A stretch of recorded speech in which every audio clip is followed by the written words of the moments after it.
آنے والے وقت میں اس فاؤنڈیشن کے ساتھ آپ کا کیا پلان ہے؟ کس طرح آپ معاشرے میں مزید تبدیلی لانا چاہتے ہیں؟ یہ خون کا جو ہے یہ تو ایک سلسلہ ہے، یہ چل رہا ہے، لیکن اس کا جدید ترین جو ایک ہے بون میرو کا ایک سسٹم ہوا ہے کہ بون میرو کا جو ہے اس کا ٹرانسپلانٹ کیا جائے، لیکن وہ اتنا مہنگا ہے جو تھوڑا بہت آدمی امیر آدمی وہ بھی اس کے لیے مشکل ہے، کیونکہ 70-80 لاکھ روپے اس کا. ویسے میں ان بچوں کو جن کی میں بات کر رہا ہوں جو ہمارے پاس رجسٹرڈ ہے، جن کو ہم ہر مہینے تقریباً 500 بچوں کو ہر مہینے تقریباً خون لگتا ہے.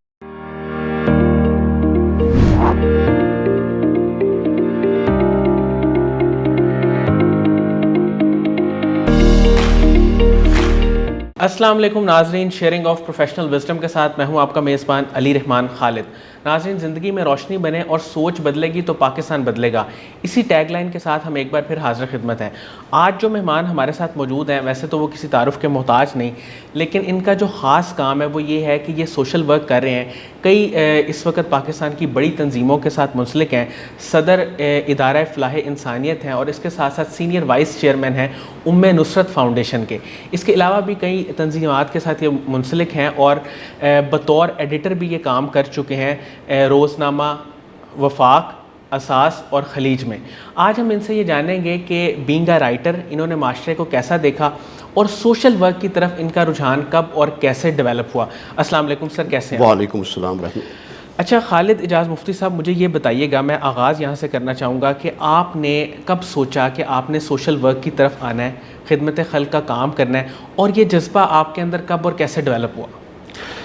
اصل میں ایسا ہے جی، کچھ چیزیں ایسی ہوتی ہیں جو اللہ کی طرف سے ودیت ہوتی ہیں، اور کچھ چیزیں ایسی ہوتی ہیں جو آپ کو نسل در نسل جو ہے منتقل ہوتی ہیں. تو میرے دادا جان نے ایک عیدگاہ پہلے بنوائی، اس کے بعد انہوں نے ایک بہت بڑی جامعہ لاہور کی، اس کا انہوں نے وہاں پہ سنگ بنیاد رکھا، یعنی انہوں نے بنائی وہ والی. تو ایک تو یہ چیز تھی کہ وہ وہاں سے میرے خون میں سرایت کرتی آئی والد صاحب کے ذریعے سے. ایک تو یہ بات ہے. دوسری بات یہ ہے کہ میرے والد صاحب جب سے میں نے ہوش سنبھالا تھا تو میں انہوں نے دیکھا تھا کہ وہ کوشش یہ کرتے تھے کہ کسی ایسے غریب کا کام کیا جائے جو آپ سے مانگ نہ سکے، جو ہاتھ نہ پھیلا سکے، لیکن اس کی مدد کی جائے. تو اس طرح سے یہ کچھ چیزیں جو ہیں، تو پھر طلبہ تنظیم سے منسلک رہا، تو اس طرح پھر یہ کام آگے چلتا رہا. سر، نصرت فاؤنڈیشن جو کہ بہت سارے فلاحی کام کر رہی ہے، اس کو آپ نے بطور سینئر وائس چیئرمین کب جوائن کیا؟ اس طرح جی، یہ 2014 میں یہ نصرت فاؤنڈیشن قائم ہوئی. تو جب یہ قائم ہوئی تو میں اسی وقت ڈاکٹر محمد اجمل خان نیازی صاحب کے ساتھ تھا، وہ اس کے بانی تھے. تو یہ 2014 میں میں تھا، وہ تھے خاور نعیم ہاشمی صاحب تھے، بلکہ جب افتتاح ہوا تو منو بھائی بھی ہمارے ساتھ ہی تھے. تو اس وقت سے میں ساتھ ساتھ چلتا رہا ہوں. وہ چیئرمین تھے، لیکن اللہ تعالیٰ کا اپنا نظام ہے. تو 2 برس قبل ان کا انتقال ہو گیا اکتوبر میں. تو اس کے بعد پھر جو ساری ذمہ داری تھی وہ اجمل نیازی صاحب بھی جو کر رہے تھے میرے کاندھوں پہ آ پڑی. تو اللہ کا شکر ہے کہ اللہ تعالیٰ نے ایک اصل بات یہ ہے کہ وہ کام کرنے والا وہی ہے، وہی لوگوں کو زندگی دیتا ہے، وہی لوگوں کو صحت دیتا ہے. تو ایک جو ہے بنتے ہیں، اس کے ساتھ ساتھ بہانہ بنتا ہے، وہ ہمارا بیچ پہ بہانہ بننا ہے. اللہ تعالیٰ نے بس یہ بات ہے. سر، اس وقت جو نصرت فاؤنڈیشن ہے وہ کن کن پروجیکٹس پہ کام کر رہی ہے اور کس طرح سے آپ لوگ کوشش کر رہے ہیں معاشرے میں ایک پازیٹیو تبدیلی لانے کی؟ اس طرح ہے کہ جو اس کا جو بنیادی جو ہے وہ ہے تھیلیسیمیا کے بچے. اب تھیلیسیمیا ایک ایسی بیماری ہے کہ جو خون ہے، وہ خون کی کمی کے باعث خون کے جو سرخ ذرات ہیں وہ نہیں بنتے، تو اس کے باعث یہ بیماری بچوں میں، اور یہ قدرتی ہوتی ہے. یہ جب ان کی پیدائش ہوتی ہے تو اسی وقت یہ بیماری کے ساتھ ہوتی ہے. لیکن اس کی 2 قسمیں ہیں. ایک تھیلیسیمیا میجر ہے، تھیلیسیمیا کبیر جسے بولتے ہیں، ایک تھیلیسیمیا صغیر ہے جسے تھیلیسیمیا مائنر بولتے ہیں. تو جو مائنر ہے اس کا تو کافی دیر بعد جا کے پتہ چل سکتا ہے. وہ جب کبھی خدا نخواستہ کسی بیماری کی وجہ سے ان کو ٹیسٹ کرائیں گے تو آپ کو پتہ چلے گا. لیکن جو تھیلیسیمیا کبیر ہے وہ بچپن میں اس کا پتہ چل جاتا ہے. 3-4 ماہ بعد کے بعد کے بچے کا رنگ جو ہے وہ صحیح نہیں ہو رہا، اس کی پرورش جو ہے وہ صحیح نہیں ہو رہی. وہ جب ٹیسٹ کرواتے ہیں تو پتہ چل جاتا ہے کہ یہ ہے. تو اب یہ تھیلیسیمیا جو بچوں کو جو ہے ان میں آہستہ آہستہ، پہلے تو یہ ہے کہ ان کو کسی ایک بچے کو مہینے میں 1 بار خون لگتا ہے. صحیح. پھر جو وہ بڑے ہوتے جاتے ہیں، اب یہ خون جب لگتا ہے، کسی دوسرے بندے کا خون لگتا ہے، خون اپنا نہیں اس میں پیدا ہو رہا، اس میں خلیے نہیں بن رہے. جب دوسرے کا خون لگتا ہے تو دوسرے کے خون کے ساتھ ایک جو آپ کی فولاد ہے جو آئرن ہے وہ بھی ساتھ منتقل ہوتی ہے. اب وہ فولاد کی زیادتی ہوتی جاتی ہے. اب جب فولاد کی زیادتی ہوتی ہے تو اس کے لیے پھر دوائیاں انجیکشن جو ہیں وہ بھی اس بچے کو لگتے ہیں. تو اب جس طرح میں نے آپ کو پہلے بتایا آپ کو کہ کسی کو مہینے ایک بار, کسی کو 2 بار, اور ایک ایسی سٹیج بھی آتی ہے کہ اس مہینے میں 3 بار خون لگتا ہے. تو ایک تو اس خون کا جو انتظام کرنا ہے وہ ہم اس پہ کام کر رہے ہیں. نمبر 2 بات یہ ہے کہ ان بچوں کو ہم وہاں پہ اپنے ادارے میں خون لگاتے ہیں. خون کا انتظام کرنا, خون کو لگانا, اور اس کے بعد جو ان کو ادویات درکار ہوتی ہے, جیسے میں نے بتایا نا کہ فولاد چونکہ وہ بڑھ رہا ہے تو اس کے لیے انہیں ادویات درکار ہوتی ہیں, انجیکشن درکار ہوتے ہیں.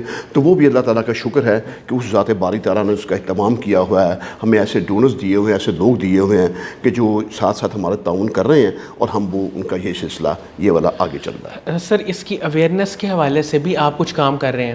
اس طرح ہے جی کہ جو تھیلیسیمیا ہے یہ اس کے حوالے سے ہم نے کوشش کی, اور پھر بعد میں قانون بھی یہ بنا کہ شادی سے پہلے لڑکی اور لڑکے دونوں کا ٹیسٹ کروایا جائے گا کہ کیا وہ تھیلیسیمیا کے مریض تو نہیں ہیں. لیکن جس طرح پاکستان میں جو ہے وہ بہت سے قوانین ایسے ہیں کہ جن پر عمل درآمد نہیں ہو رہا, اور آپ نے ابھی یہ بات جو کی, آپ کا جو موٹو ہے کہ ہم جو اویئرنیس لوگوں کو دیں کہ وہ اس طرف آئیں, وہ قانون کو پہچانیں, تو ہم بھی یہی کوشش کرتے رہے کہ آپ کو لوگ پہچانے, اور وہ قانون یہ والا بنا, لیکن اس پہ عمل درآمد نہیں ہو رہا. نکاح ویسے ہی ہو رہے ہیں. تو اس پہ قانون پہ عمل درآمد اگر ہو تو اس میں یہ ہے کہ اگر تو خاتون جو ہے اس کو ہے تھیلیسیمیا کا مرض, تو وہ اس مرد کے ساتھ شادی نہ کی جائے کہ جس سے اس کو بھی تھیلیسیمیا کا ہو. کیونکہ اگر مائنر ہے اور ادھر بھی مائنر ہے تو پھر چانسز ہوتے ہیں, اور اگر میجر ہے تو پھر لازمی بچہ جو ہے وہ اس کا میجر کا جو بچہ وہ پیدا ہوگا. تو اس طریقے سے کوشش یہ ہے ہماری کہ قانون بھی بن گیا لیکن عمل درآمد نہیں ہو پا رہا اس کے اوپر. سر آپ کو ماشاءاللہ کئی برس ہو گئے ہیں خدمت خلق کا کام کرتے ہوئے. مجھے یہ بتائیں کہ پاکستان میں جب سے آپ نے یہ کام شروع کیا, آپ کو کن مشکلات کا سامنا کرنا پڑا اور کیا ہرڈلز نظر آئیں؟ اچھا سر میاں جی, میں یہ سمجھتا ہوں کہ پاکستانی جو بھی یہاں پہ قانون یا اس کا ضابطے کا عمل نہیں, لیکن جو پاکستانی قوم ہے یہ بحیثیت قوم اس کے جو افراد کی تعداد ہے وہ بہت سخی بھی ہیں. وہ چاہے غریب ہیں, وہ جہاں پر ہمارے پہ کوئی افتاد پڑی ہے, کوئی زلزلہ آیا ہے, کوئی سیلاب آیا ہے, تو یہ مدد کرتے ہوئے دیر نہیں لگاتے. یہ جتنی مدد کر سکتے ہیں اتنی کرتے ہیں. لیکن چونکہ ہر معاشرے میں, ہر طبقے میں, ہر قسم کے لوگ ہوتے ہیں, تو ایسا بھی موقع ہے کہ جب ہمارے یہاں پہ کرونا آیا, میں اپنے یہ بچوں کو کیا مسئلہ ہوا تھا کرونا کے دنوں میں اس کی بات کرتا ہوں. لیکن میں دوسری بات یہ کر رہا ہوں کہ کرونا جب آیا تو آپ کو پتہ ہے کہ تمام مارکیٹیں بند تھیں. اب ان میں کوئی ایسے دکاندار بھی تھے کہ جو دکانیں بند ہیں وہ کرایہ کہاں سے دیں. تو بہت سے ہمارے لوگ ایسے تھے کہ جنہوں نے 3 ماہ کا کرایہ چھوڑ دیا. لیکن کچھ ایسے بھی تھے کہ جو ارب پتی تھے لیکن وہ کرایہ نہیں چھوڑا, اب وہ ان کو کرایہ دینا پڑا. تو اسی طرح ہمارے یہاں پہ جو ہمارے ادارے میں یہ تھا کہ اب بچے جو ہیں وہ خون دینے والے ڈونر جو ہیں ان کی کمی نہیں ہے. اور آپ کو اس بات کا بھی اندازہ ہے, آپ لیکچرز میں بھی آپ کو جو اپنا قاسم علی فاؤنڈیشنز کے ہوتے ہیں ان میں بھی یہ ہے کہ جو خون کے عطیات دینے والے ہیں ان میں زیادہ تعداد جو ہے وہ یونیورسٹی اور کالجز کے اسٹوڈنٹس کی ہوتی ہے. اگرچہ ہم پولیس مختلف جگہ پولیس کے بھی ہم کیمپ لگاتے رہے, مختلف جگہ کیمپ لگاتے ہیں, وہاں سے ہمیں بہت سا خون آتا ہے, لیکن زیادہ جس طرح میں نے بتایا نا کہ زیادہ تعداد یہاں کی ہے. تو اب جب کرونا کا وقت تھا تو اس کرونا کے وقت میں گاڑیاں بند ہیں, ریل گاڑیاں بند ہیں, بسیں بند ہیں, ٹیکسیاں بند ہیں, کوئی کسی قسم کی ٹریفک نہیں چل رہی, اس کی اجازت نہیں ہے. اب وہ جو لوگ خون دینا چاہ رہے ہیں وہ خون کیسے دیں؟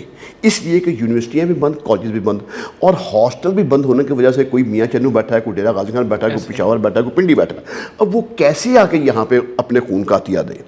اور جن بچوں کو خون لگنا ہے, جن کو مہینے میں 1 بار لگنا ہے, جن کو 2 بار لگنا ہے, ان کو تو لگنا ہے. اب وہ خون کیسے آئے؟ تو اس وقت پھر میں نے یہ کیا کہ میں نے حکومت پنجاب سے درخواست کی, اور میں نے اسپیشل درخواست کر کے میں نے اجازت دی کہ میری اپنی جو گاڑی مجھے ریٹائرمنٹ کے بعد اللہ تعالیٰ نے, ورنہ پرانی گاڑی چلاتا رہا ہوں, وہ نصیب ہوئی. میں نے اس گاڑی کا جو ادارے کی گاڑی تھی, جو ایمبولینس تھا, ان کا میں نے ان سے اسپیشل پرمیشن لی کہ ان کو ہم لے کے جایا کریں گے مختلف شہروں میں. اب اس کے بعد پھر ہم نے یہ کیا کہ ہم نے مختلف جگہوں پہ جو لوگ تھے ان کو کہا, اور مجھے اچھی طرح یاد ہے کہ میں نے جب ایک فیس بک پہ لگائی تو علی احمد چٹھا صاحب صحافی ہیں, تو ان کا مجھے فون آیا کہ جی میرے 2 بھتیجے ہیں, تو آپ بھیجیں تو خون کا انتظام ہو جائے گا. وہ یقین جانے کہ جب میں نے وہاں پہ گاڑی بھیجی 2 کے بجائے 10 بوتلیں آ گئیں. اس طرح صابر علی باسی صاحب ایک ہیں, ان کا مجھے فون ہے FBR کے کہ جناب بھیجے 3 بوتلوں کے انتظام 15 آ گئی. یعنی میں بتا آپ کو یہ رہا ہوں کہ لوگ بہت ہیں, صرف صدقہ خیرات نہیں کرتے, پیسے نہیں دیتے, اپنا خون بھی دیتے ہیں.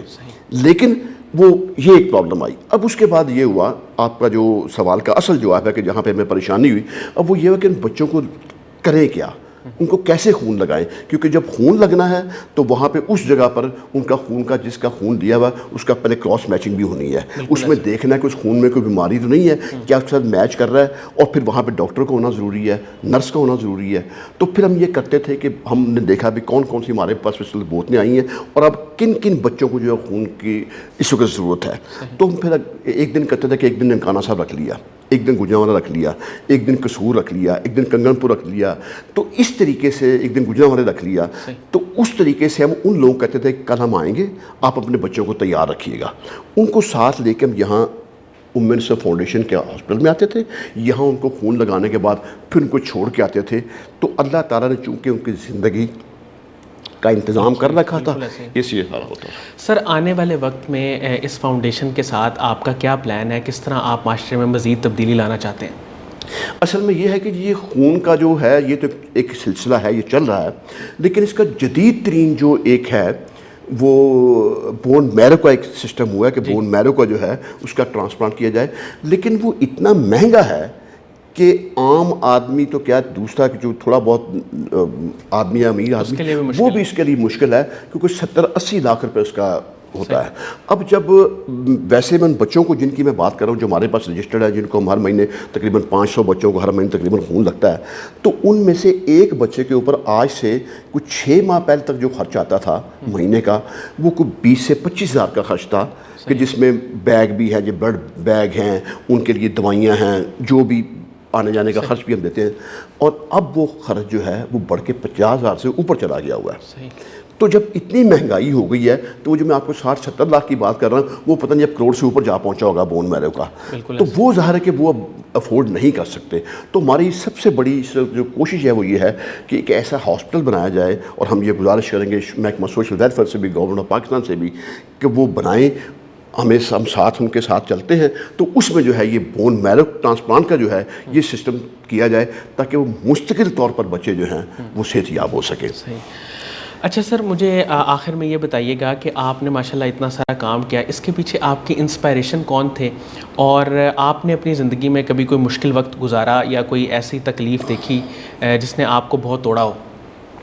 اصل میں اس طرح میں چھوٹی سی بات کرتا ہوں کہ جب میں اسکول میں پڑھتا تھا, تو یہ میں زندگی میں پہلی دفعہ یہ آپ سے بات کر رہا ہوں کہ اسکول میں پڑھتا تھا. تو اسکول میں جب چھٹی ہوتی تھی, آدھی چھٹی جسے ہم کہتے تھے بچپن میں بولتے تھے, ریسیس پیریڈ جو ہے, تو اس میں اسکول کے اندر ایک چھوٹی سی دکان تھی جس کے اوپر اسٹیشنری کا سامان تھا, لیکن ساتھ میں نان چنے ہوا کرتے تھے.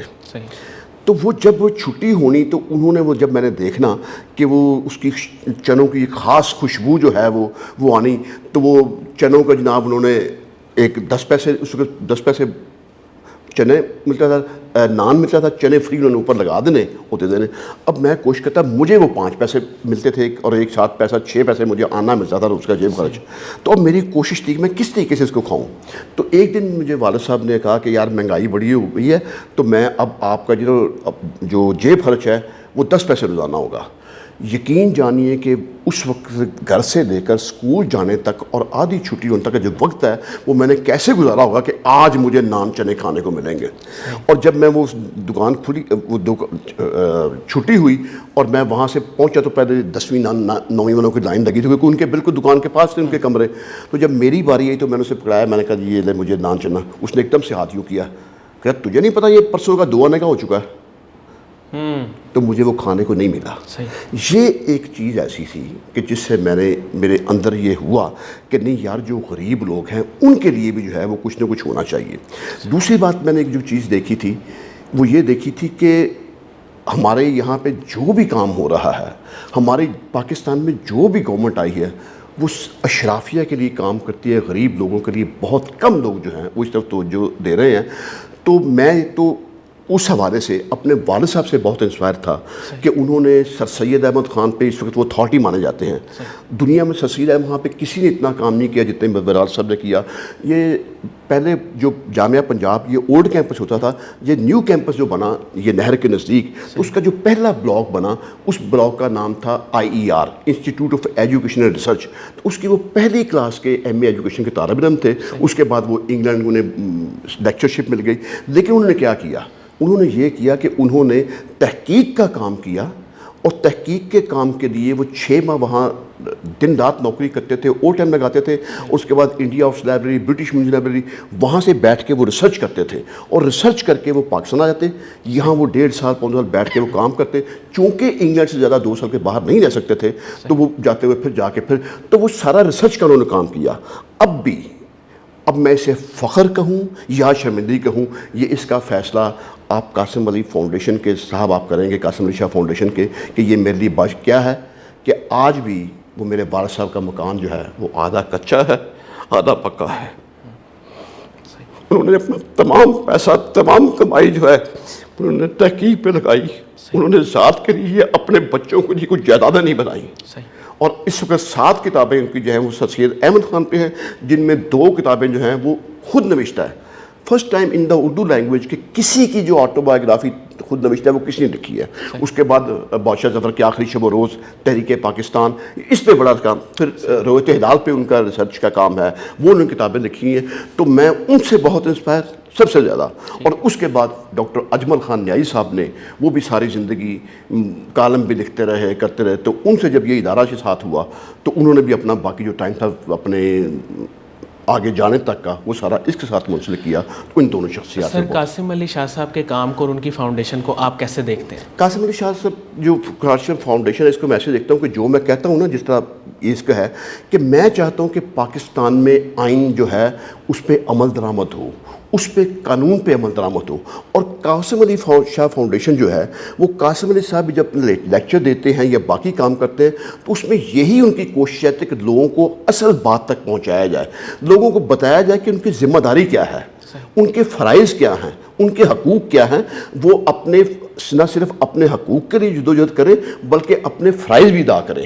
تو یہ بہت اچھا کام ہے. اگر یہ فاؤنڈیشن اپنے اس مقصد میں کامیاب ہو جاتی ہے تو یقین جانیے کہ پاکستان میں ہر قانون پر عمل درآمد ہوگا انشاءاللہ تعالی. بہت بہت شکریہ خالد اجاز مفتی صاحب, آپ نے ہمارے لیے وقت نکالا. ناظرین, مجھے امید ہے کہ ان کی گفتگو سے آپ نے بہت کچھ سیکھا ہوگا, اور خاص طور پہ جو تھیلیسیمیا کے حوالے سے انہوں نے گفتگو کی وہ بہت اہم ہے, اور اس پہ ظاہر ہے کہ عمل درآمد ہونا چاہیے. اس کے ساتھ ہی اجازت دیجیے, اپنا بہت ہی خیال رکھیے گا. انشاءاللہ دوبارہ حاضر ہوں گے ایک نئے انٹرویو کے ساتھ. تب تک کے لیے اللہ حافظ.